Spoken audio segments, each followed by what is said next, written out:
Dr. Fauci will step down as President Biden's chief medical advisor and the director of the National Institute of Allergy and Infectious Diseases, which he has led for 38 years this December.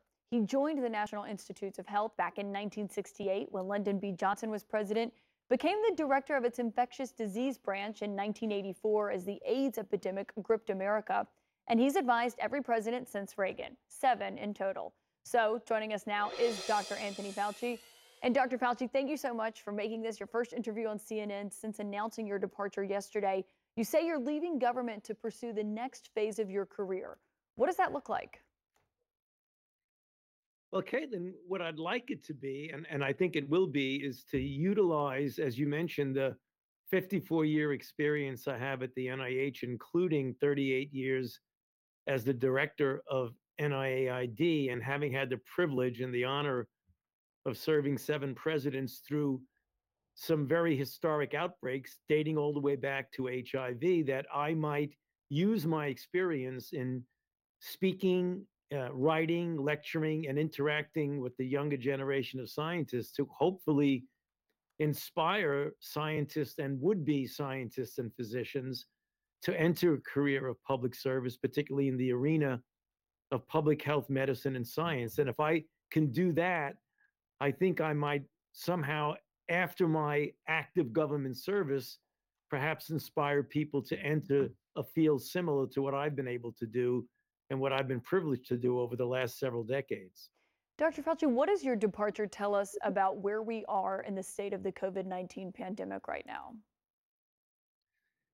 You know, Caitlin, I don't think it tells us anything specific about where we are, but I can address where we are. And I believe that we're in a situation where I hope as the months go by, we will be able to get this outbreak down to a low enough level so that it won't disrupt society to the extent that it has over the last 2.5 years.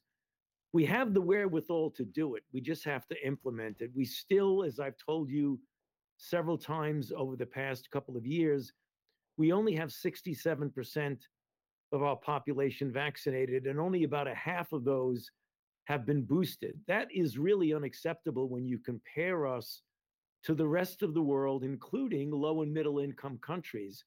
So we've got to do better than that. I mean, this is a formidable virus. No matter what you do, there is going to be suffering and pain, but we can alleviate it a lot better if we follow the very obvious public health practices of vaccinating and boosting. And hopefully, as we get into the fall and the more updated boosters, particularly the new bivalent BA.5 boosters, become available in September, that we utilize them.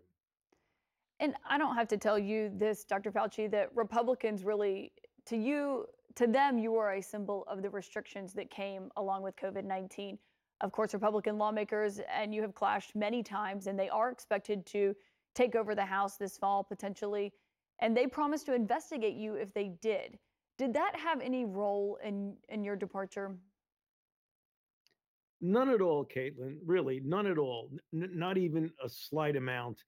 I have nothing to hide, and I can defend everything I've done.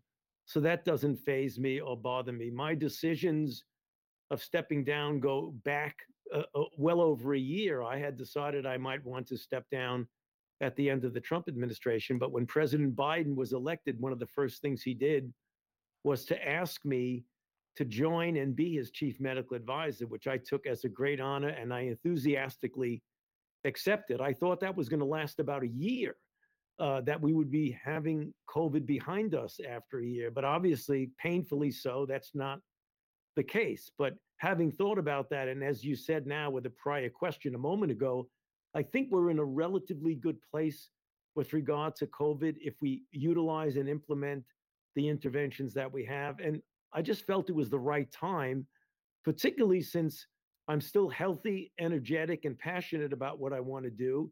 And I think that's the time to move on to the next phase. If once you've retired, Republicans want you to go testify, is that something you would do? Sure, I certainly would consider that. But you've got to remember, I believe oversight is a very important part of government structure, and I welcome it and can be productive. But what has happened up to now is more of a character assassination than it is oversight. So sure, I'd be happy to cooperate so long as we make it something that is a dignified oversight, which it should be, and not just bringing up ridiculous things and attacking my character. That's not oversight. As we said at the beginning, you have this career that it doesn't match a lot of people's, especially given the different crises that you've confronted. Right now, I know Sanjay was saying earlier that one of your biggest concerns 20 years ago was basically what we saw in the COVID-19 pandemic. What do you think is the biggest health threat now? Well, I think it's to get through this outbreak that we're in right now. This is historic, Caitlin. We have not seen anything like this in well over 100 years. It's to get through this and at the same time have lessons learned that would prepare us for the inevitability of another outbreak. I'm sure, as Sanjay told you for years, that he and I have been talking about this. I've been saying that we need to be prepared because pandemics will occur. And there's preparation and there's response. And we've got to do better than what we've done. And hopefully, we've learned important lessons through this painful 2.5 year experience that we've been through. And what have you been reflecting on in these days as you are now announcing your departure and you only have a few months left in these roles? What have you been reflecting on from your own experiences? Well, my experiences go back, as you know, 4 decades of leadership at NIAID. Things have changed. The thing that bothers me a lot now, I mean, the idea of making sure we get younger generations, smart, enthusiastic people involved in the field that I'm involved in, which is medicine, science, and public health. I just am very disturbed by the intense divisiveness in our country. And if ever there was a situation where we wanted everyone to pull together and recognize we're dealing with common enemies, which are these pathogens that cause outbreaks and have already, for example, with COVID, killed 1 million Americans. That is not time to have political ideation be separating us in what should be a common effort to end this. And that's not the case. So when I reflect, I hope things improve. I'm fundamentally a cautious optimist. And I often say I look for the fact that hopefully the better angels in all of us will ultimately emerge and will be a country that pulls together in the common enemy as opposed to one that seems to be fighting with each other. Dr. Anthony Fauci, no one can deny the decades of service from that. So thank you for that. And thank you for joining us this morning. Thank you, Caitlin. Thank you for having me.